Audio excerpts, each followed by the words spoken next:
Hello friend, আসসালামু আলাইকুম। কেমন আছো সবাই? সো গিয়ে ফার্স্টেই একটা ফটো তুলে নিয়ে আর কিছুক্ষণের মধ্যেই বিয়ে পড়ানো স্টার্ট হয়ে গেল। বিয়ে পড়ানোর পরে চলে গেছে।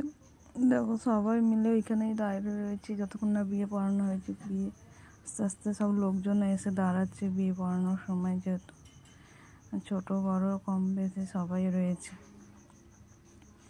বিয়ে পড়ানো শেষের দিকে এবার চলে গেলাম ছোট দুটো ভাই আর ভাবির সাথে ঘুরতে। কেন, লালবাগ যেহেতু এরিয়াতে ঘুরতে গিয়েছি, ওই কারণে ঘুরতে যাওয়াটাই ভালো। ও বলে আমরা সকলেই ঘুরতে বেরিয়ে গেলাম। প্রথমে চোখে সানগ্লাসটা পরে নিয়ে গেলাম, তারপর ভালো লাগলো না দেখে আবার খুলে ফেললাম।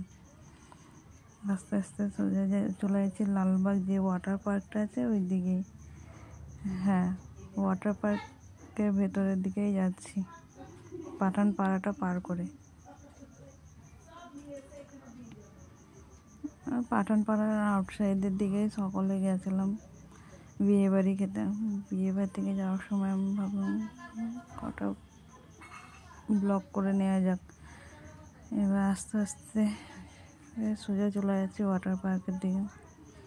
অবশ্যই ওয়াটার পার্কে আমরা ভিতরে যাইনি, কারণ আমরা যেই সময় ওয়াটার পার্কে ওইখানে ঘুরতে গেছিলাম সেই সময় ভিতরে এত রোদ্দুর ছিল, দেখে আর ইচ্ছা করলো না। আমরা পাশ কাটিয়ে ওইখানেই একটা গাছের নিচে দাঁড়িয়েছিলাম।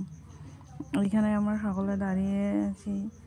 দাঁড়িয়ে থেকে আমি আমার করতে ব্যস্ত, আর ভাই ভাবিরা ফটো তুলতে ব্যস্ত।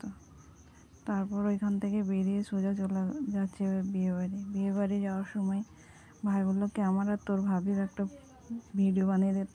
গাড়িতে যাচ্ছি বুলেট নিয়ে, সো ওদের একটা ভিডিও বানিয়ে নিচ্ছি। বানিয়ে দেওয়ার পর সোজা চলে যাচ্ছি বিয়ে বাড়ি থেকে কটা ফটো তুললাম, তোলার পরে শেষ। এবার আমার সঙ্গে থাক। এইভাবে আজ এই পর্যন্ত, টাটা বাই বাই। দেখতে পাচ্ছ শরীরের অবস্থা ভালো নেই, গলারও অবস্থা খারাপ। যারা নতুন তারা সাবস্ক্রাইব করে দিও। ভালো থেকে সুস্থ থাকো, লাইক কমেন্ট অ্যান্ড শেয়ার করে দিও।